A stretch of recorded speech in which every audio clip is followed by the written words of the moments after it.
Welcome to another edition of Market Mantra, in which we give you a complete update on the economic news of the day.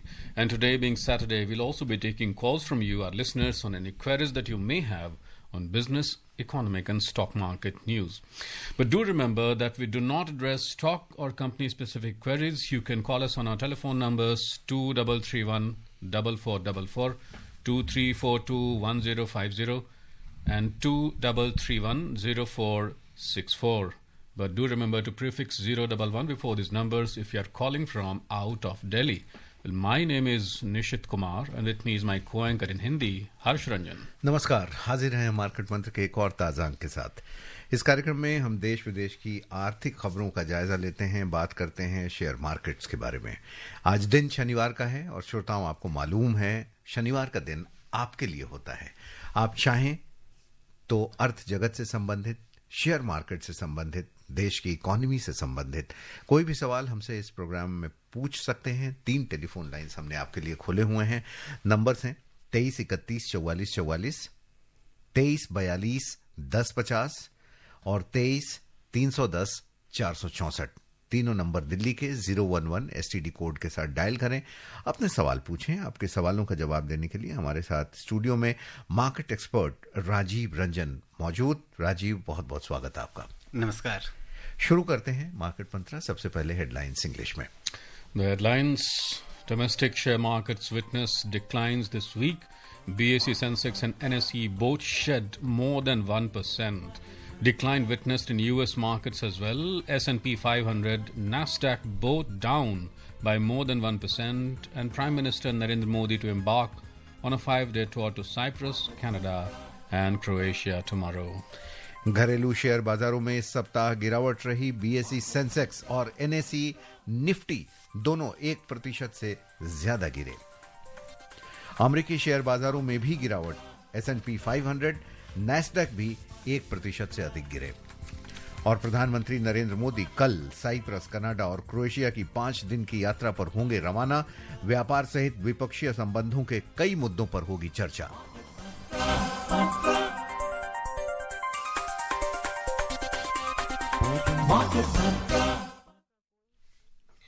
We begin with the Sensex SPAC. Indian equity market continued its losing streak for the second straight week, with the benchmark indices BSE, Sensex and NSE Nifty falling over 1% each as escalated geopolitical tensions, sustained foreign fund outflows and lack of clarity on US-China trade negotiations weighed on sentiments. The large and mid-cap indices were the worst hit, while the small-cap index showed some resilience and closed flat. During the week ended June 13th, the 30-share Sensex lost 1,070.39 points or 1.3% to settle at 81,118.60, while the Nifty 50 declined 284.45 points or 1.13% to close at 24,718.60.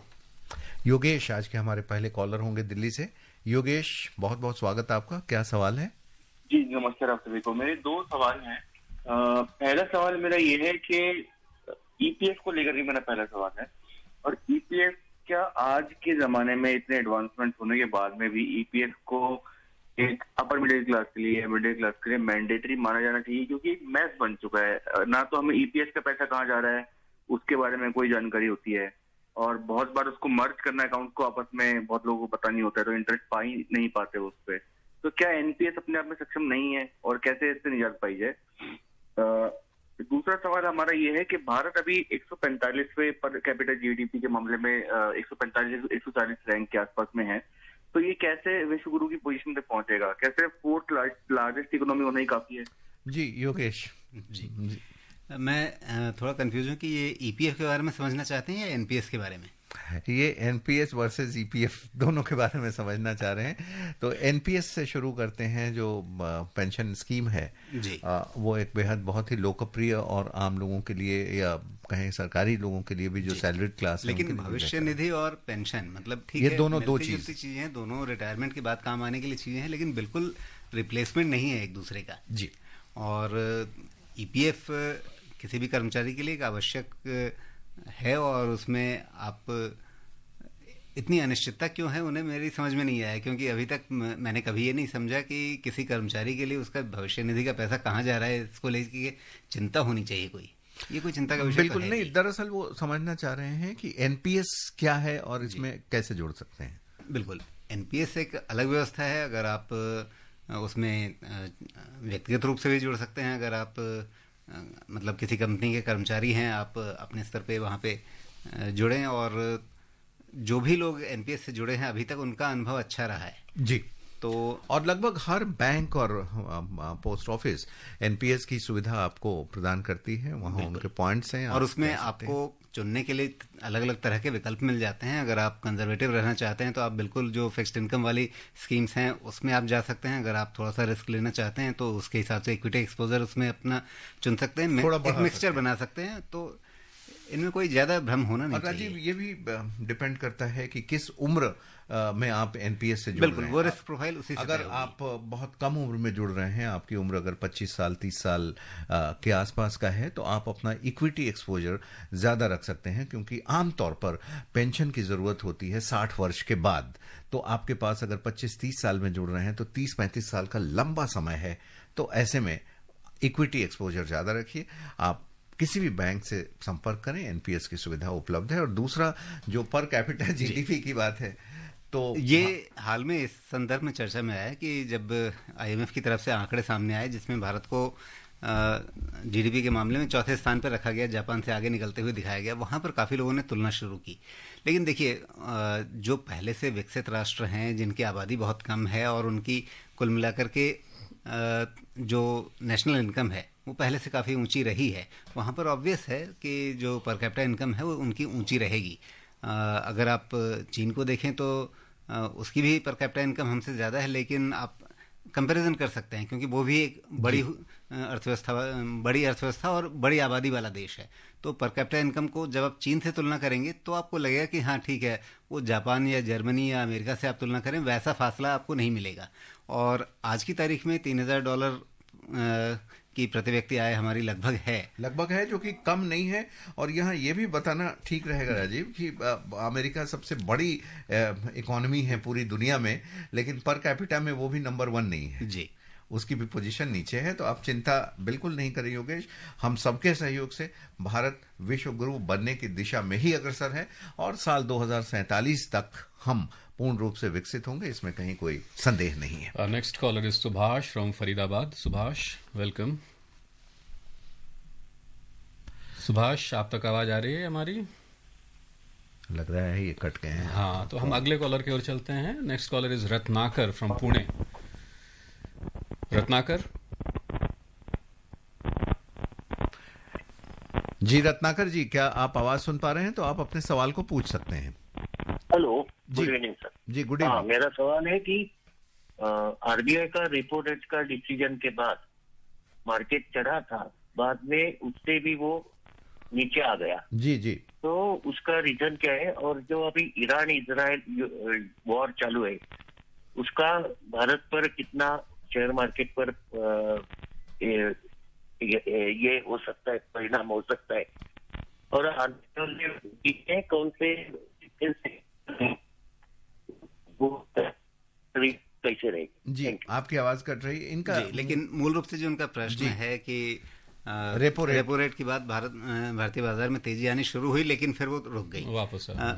इन्होंने खुद ही कारण का जिक्र कर दिया और आपने भी अपनी शुरुआती खबर में जिक्र किया था कि जिस तरह से जियोपॉलिटिकल टेंशन्स बढ़ी हैं, इजराइल और ईरान के बीच एकदम से तेजी से युद्ध भड़का है, तो इसका असर स्वाभाविक रूप से जियोपॉलिटिकल टेंशन कभी भी बाजार को अच्छा नहीं लगता है। तो वो असर है, विदेशी बाजारों में भी है, भारतीय बाजार में भी है। साथ में कच्चा तेल जिस तरह से एकदम से 7% उछला है, अगर इंट्राडे देखें और भी ज़्यादा उछल गया था, लेकिन फिर फाइनली एक दिन के अंदर 7% उछल जाना बड़ी बात है। तो उसका भी असर हमारे ऊपर होगा। हालांकि अभी भी क्रूड को लेकर के कोई बहुत एकदम चिंता वाले लेवल्स नहीं है। अगर आप रुपए को देखें, रुपए में भी उसी तरह का एक इम्पैक्ट आया, लेकिन वो कोई अलार्मिंग इम्पैक्ट अभी भी नहीं है। तो एक इम्पैक्ट जियोपॉलिटिकल टेंशन्स का रहेगा, लेकिन आगे ये चीज़ें कितनी एस्केलेट होती हैं उस पर काफ़ी कुछ निर्भर करता है। बहुत संभव है कि शायद अगर चीज़ें एक हद से आगे नहीं बढ़ती हैं तो भारतीय बाजार इसको पीछे छोड़ के उतना असर नहीं पड़ा, वरना जियोपॉलिटिकल टेंशंस की जिसकी बात हम कर रहे हैं, उसके बाद एफआईआईज ने बहुत बड़े पैमाने पर इस सप्ताह सेलिंग कर दी, जिसकी वजह से मार्केट थोड़ा गिरा 1% के आसपास, लेकिन जैसा राजीव बता रहे हैं वो अभी भी संभला हुआ है और उम्मीद कर सकते हैं कि वो संभल जाएगा। सुभाष, हाँ जी, फरीदाबाद से जी, प्लीज सवाल पूछ लें। हाँ नमस्कार सर। नमस्कार सर, मैं ये जानना चाहता था कि ये जो हमारे पास कुछ इन्वेस्टमेंट है सर इक्विटी फंड में, म्यूचुअल फंड में, तो वो उसको विड्रॉ करना जरूर ठीक रहेगा या फिर लोन लेना ठीक रहेगा? रेजिडेंशियल प्रॉपर्टी में सर पैसा देना है, वो मैं बात किया तो बैंक मैनेजर बोलता है कि नहीं लोन ले लो, आप होम लोन ले लीजिए, जबकि हमारे पास अपना पैसा इक्विटी फंड में है सर, वो 4-5 साल से, तो विड्रॉ करना कौन सा मतलब ऑप्शन ठीक रहेगा इसमें? नहीं, अब वो डिपेंड करता है कि आप क्या उसमें प्लस में है या माइनस में है, आपको कितना उसमें फायदा हो रहा है। नहीं, लेकिन मेरा मूल मंत्र ये रहता है हमेशा कि कर्ज लेने से बेहतर है कि अपने हाथ में जो पैसा है जी उसका इस्तेमाल करें आप, कोई भी अगर आपको खर्च है तो। ये एक बेसिक प्रमाइस है, लेकिन इसके आगे कई बार इंडिविजुअल सिचुएशंस को देखते हुए अलग चीजें सोची जा सकती हैं। अगर टैक्स बचाना हो, कई सारे मुद्दे हो सकते हैं। इन्वेस्टमेंट का टाइम होराइजन क्या था, आप हो सकता है आप किसी और फाइनेंशियल गोल को लेकर के इन्वेस्ट कर रहे हों और बीच में आपका ये खर्च आ गया हो, उसको कैसे आपको समेटना है, तो इंडिविजुअल लेवल पे वो डिसीजन लेना पड़ता है। लेकिन एक मूल सूत्र ये है कि हाँ, कर्ज लेना वो उतना बेहतर विकल्प नहीं है, हाथ में पैसा है तो पहले उसका इस्तेमाल होना चाहिए। Right. Next caller is N.R. Prasad from Bengaluru.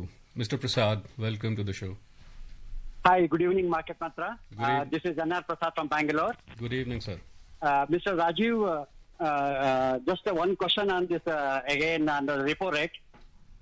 See, I just want to know how long this 5.5 will be valid. Then at least will it be for the next 1 year? Because my actual question is, see, some banks are reduce the rates on the FD, correspondingly the 0.5%. But some bank advertise many, but they are not PSUs. They are saying that in spite of repo rate coming 0.55, we are still holding on to the 8.59 or something like that. Is it worth investing in those banks? This is my question, sir. Thank you. Mr. Prasad, as far as the 5.5% repo rate is concerned, it is valid as long as RBI doesn't change it. And whether it will happen in the next MPC meeting or next to next, we don't know. बैंकों की तरफ से जो reaction होता है, देखिए RBI का जो रेपो रेट का डिसीजन होता है वो बैंकों के लिए एक इंडिकेशन होता है कि आप अपने रेट्स को किस तरफ ले जाना चाहते हैं या किस तरफ ले जाएं। लेकिन वो कोई मैंडेट नहीं होता है कि आपको अगर रेपो रेट घट गया तो बैंकों को कंपल्सरीली अपने रेट घटाने पड़ेंगे, ऐसा कुछ मतलब कंपल्सन उनके सामने नहीं है। बैंक्स आमतौर पे ऐसा करते हैं कि जब रेट साइकिल नीचे की ओर जा रहा होता है तो वो आप जो पैसा जमा करते हैं उस पर तो इंटरेस्ट पहले घटना शुरू हो जाता है, लेकिन आप जो उनसे कर्ज लेते हैं उस पर इंटरेस्ट उतनी जल्दी घटना शुरू नहीं होता है। ये होता है कई बार, लेकिन आगे पीछे हो, लेकिन अंततः अगर आरबीआई के रेट कम होते हैं तो फिर बैंकों को भी अभी नहीं तो कुछ महीने बाद रेट अपने कम करने ही पड़ते हैं। His other query was, Rajiv was, there are some private banks who are still holding on to the older rates, which is on the higher side as compared to the PSU banks. So his question, मैंने उसी point पर कहा कि bank जो हैं वो कई बार मतलब रेट साइकिल के हिसाब से आरबीआई की जो रेट ऊपर जा रही हो या नीचे जा रही हो उससे थोड़ा सा लैग इफेक्ट के साथ चलते हैं, और उसमें वो कोशिश करते हैं कि जब रेट घट रहा हो तो जो ब्याज उन्हें देना है वो तो जल्दी घट जाए, लेकिन जो ब्याज मतलब कस्टमर को उनसे मिलना है वो देरी से घटे। His pointed query was whether it's safe to stay invested in those private banks which are offering higher rates of interest as compared to the PSU banks, I guess. See, अगर deposit पे कोई private bank hire rate दे रहा है तो इसका मतलब है कि उसकी सिचुएशन जो है वो थोड़ी सी हल्की है, थोड़ा सा नाजुक है। Right. And moving on to some other stories. On to the US stocks, the S&P 500 declined 1.13% to end the session at 5,976.97 points. The Nasdaq declined 1.30% to 19,406.83 points, while the Dow Jones Industrial Average declined 1.79% to 42,197.79 points. Oil prices surged nearly 7% on fears the conflict could disrupt crude supply from the Middle East.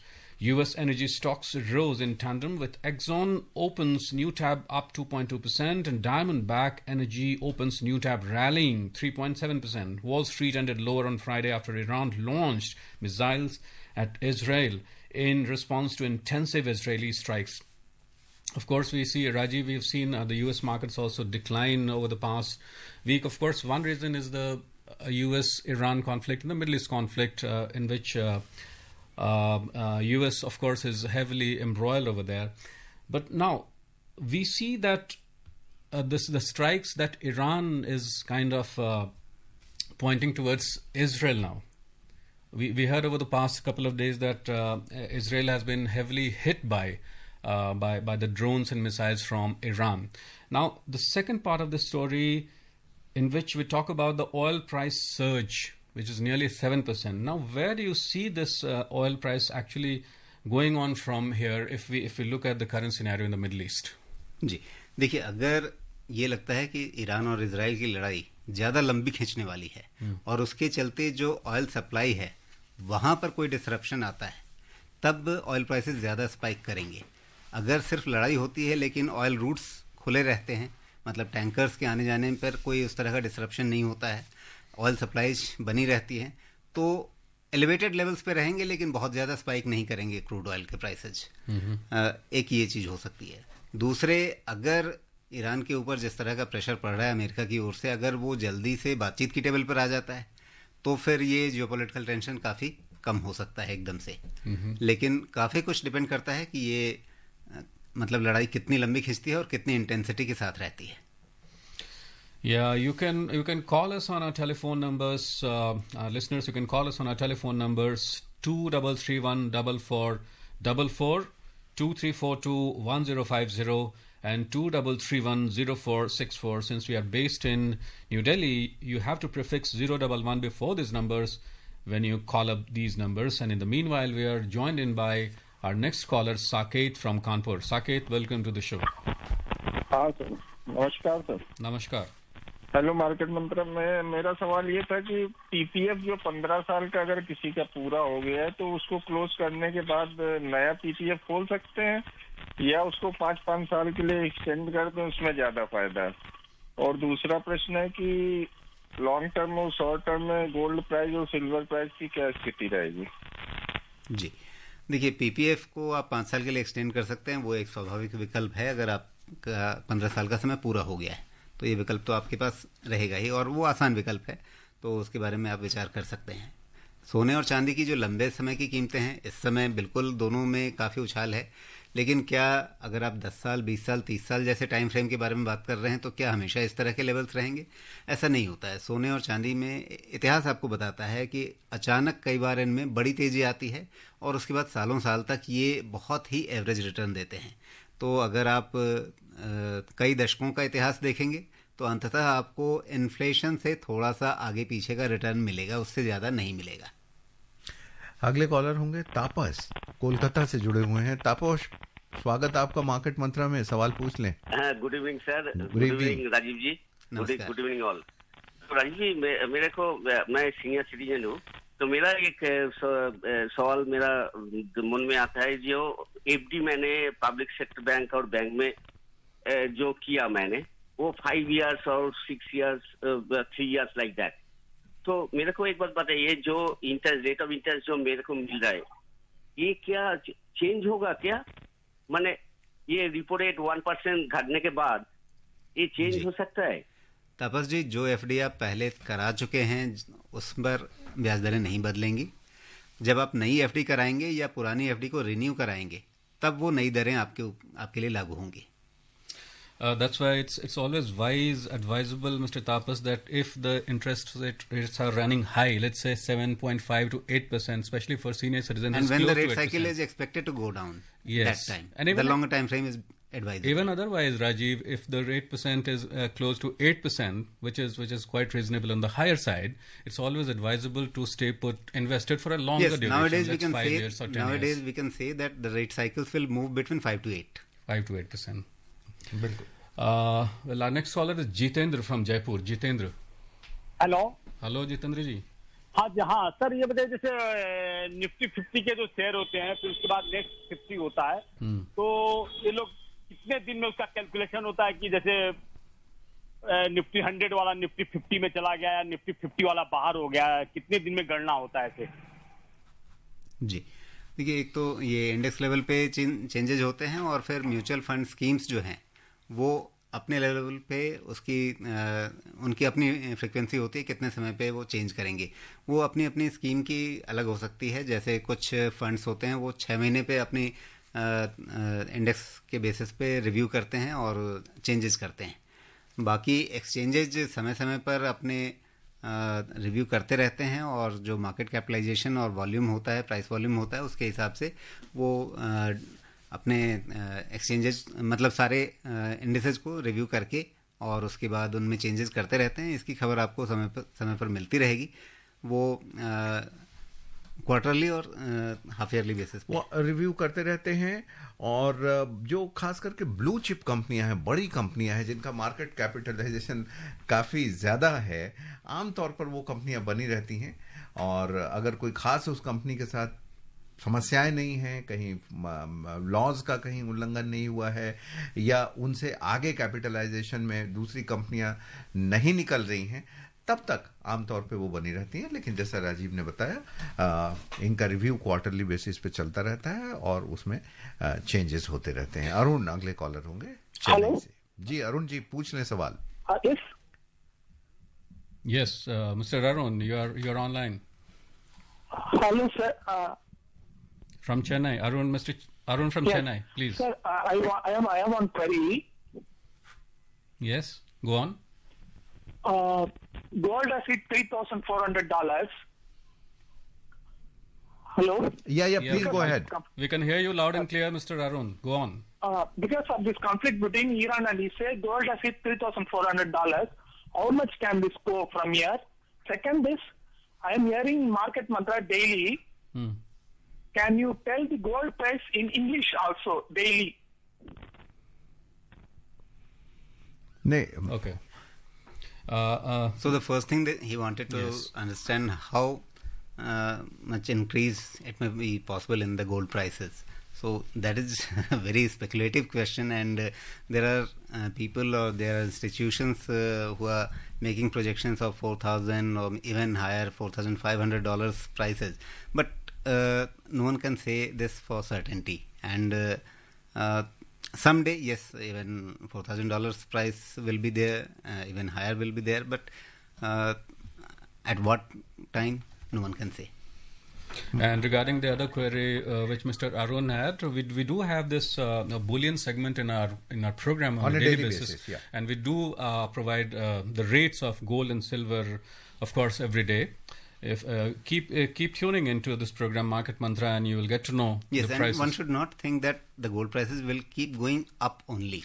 As it has been. Suppose the geopolitical tension gets diffused tomorrow or day after tomorrow, you will see that the gold prices may come down very sharply also. Right.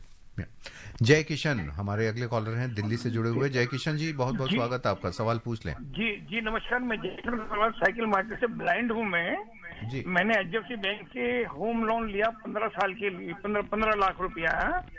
अब जो मेरी उन्होंने regular किस्तें बनाई, फर्ज कीजिए कि उन्होंने 18,000 रुपये पर मंथ की किस्तें बनाई, रेगुलर मैं पे कर रहा हूँ। पता चला कि जो मेरा कैपिटल है वो 30% तो रहता है और बाकी 70% इंटरेस्ट में जमा कर लेते हैं। तो जबकि ये रूल तो गलत है, जब ब्याज हमारा रेगुलर चल रहा है तो हमारा हर महीने ब्याज उसमें से कम होना चाहिए कि पहले तुम 70% ब्याज में काट रहे हो, ये तो गलत है सर।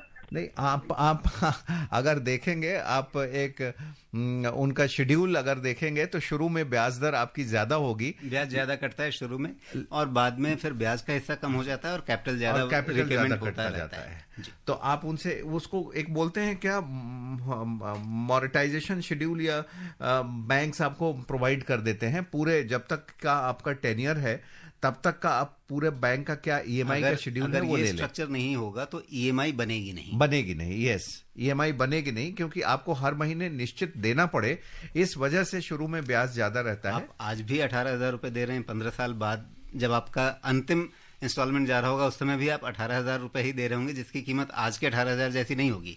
बिल्कुल। तो ईएमआई रहे जिससे हर महीने आपका एक फिक्स्ड अमाउंट ही जा रहा है, इसके लिए इस तरह की कैलकुलेशन जरूरी होती है, जिसमें शुरुआत में ब्याज ज्यादा जाता है और बाद में कैपिटल रिपेमेंट बढ़ता जाता है। और अगर वो आप मंगा के बैंक से आप उसको समझ लें तो आपको वो चार्ट से आपको समझ में आ जाएगा। आप बैंक वाले से पूछ भी सकते हैं, वो समझ में आ जाएगा कि पहले महीने जो आपने ब्याज दिया था वो ब्याज घटते घटते बहुत कम हो जाएगा और आपका प्रिंसिपल यानी जो मूल धन है वो बढ़ता जाएगा। And also important, Harsh, is to look out if your rates are kind of fixed or floating rates. It also depends on how it is. आज की तारीख में फिक्स तो कहीं मिल नहीं रहा। Yeah. बिल्कुल। And our next caller is Satish Chandra from Delhi. Satish. Sir, my question is this UTI Master Share and Master Gain, Master Plus schemes 25 years ago. I do not know what happened. The UTI people are also not writing to us what is going on. I mean, they should write to the investor how many units hold and in which scheme you hold. Second question is whether the units can be dematerialized. And and another question about these shares have gone to the Investor Education Fund. Since 1 year, they have not complying all the requirements of this Investor Education Fund scheme. Thank you, sir. जी, इसमें जो units के डिमैटेरियलाइज करने वाला जो सवाल है उस पर मैं उन्हें बता सकता हूं कि हाँ, ये पॉसिबल है। इसके लिए जहां भी उनका अकाउंट है उससे वो बात कर सकते हैं, उनसे वो कांटेक्ट कर सकते हैं, वो फैसिलिटी मिल जानी चाहिए। जैसे एग्जांपल के लिए कह रहा हूं कि अगर वो ग्रो पर हैं या किसी अन्य इस तरह के प्लेटफॉर्म पे हैं तो वहां पर उनको डिमैटेरियलाइज करने की फैसिलिटी मिल जाएगी। और प्रधानमंत्री नरेंद्र मोदी कल साइप्रस, कनाडा और क्रोएशिया की 5 दिन की यात्रा पर जाएंगे। साइप्रस के राष्ट्रपति निकोस क्रिस्टोडोलिडेस के निमंत्रण पर प्रधानमंत्री मोदी कल साइप्रस की आधिकारिक यात्रा पर रवाना हो रहे हैं। किसी भारतीय प्रधानमंत्री की 2 दशक में साइप्रस की ये पहली यात्रा होगी। निकोसिया में प्रधानमंत्री नरेंद्र मोदी राष्ट्रपति क्रिस्टोडोलिडेस के साथ वार्ता करेंगे और लिमासोल में व्यापार जगत के नेताओं को संबोधित करेंगे। इस यात्रा से द्विपक्षीय संबंधों को प्रगाढ़ करने और भूमध्य सागरीय क्षेत्र और यूरोपीय संघ के साथ भारत की भागीदारी को मजबूत करने के लिए दोनों देशों की साझा प्रतिबद्धता को भी मजबूती मिलेगी। यात्रा के दूसरे चरण में श्री मोदी G7 शिखर सम्मेलन में भाग लेने के लिए 16 जून को कनाडा जाएंगे। यह दौरा कनाडा के प्रधानमंत्री मार्क कार्नी के निमंत्रण पर हो रहा है। शिखर सम्मेलन में प्रधानमंत्री G7 देशों के नेताओं, अन्य आमंत्रित आउटरीच देशों और अंतर्राष्ट्रीय संगठनों के प्रमुखों के साथ ऊर्जा, सुरक्षा, प्रौद्योगिकी और नवाचार, विशेष रूप से आर्टिफिशियल इंटेलिजेंस सहित महत्वपूर्ण वैश्विक मुद्दों पर विचार का आदान प्रदान करेंगे। श्री मोदी शिखर सम्मेलन के दौरान कई द्विपक्षीय बैठकें भी करेंगे। यात्रा के अंतिम चरण में प्रधानमंत्री मोदी 18 जून को क्रोएशिया की आधिकारिक यात्रा पर जाएंगे। ये किसी भारतीय प्रधानमंत्री की क्रोएशिया की पहली यात्रा होगी जो द्विपक्षीय संबंधों में एक महत्वपूर्ण मील का पत्थर साबित होगी। आज के लिए इतना ही, क्योंकि अब वक्त नहीं है। मार्केट मंत्रा के तमाम श्रोताओं का बहुत बहुत शुक्रिया और राजीव, आपका भी बहुत बहुत धन्यवाद। धन्यवाद। Thank you, Rajiv. And before we close, a reminder of the headlines. Domestic share markets witnessed declines this week. BSE, Sensex and NSE both shed more than 1%. Decline witnessed in the US markets as well. S&P 500, Nasdaq both down by more than 1%. And Prime Minister Narendra Modi to embark on a 5-day tour to Cyprus, Canada and Croatia tomorrow. That's it in this edition of Market Mantra from the entire team here. Goodbye. Namaskar.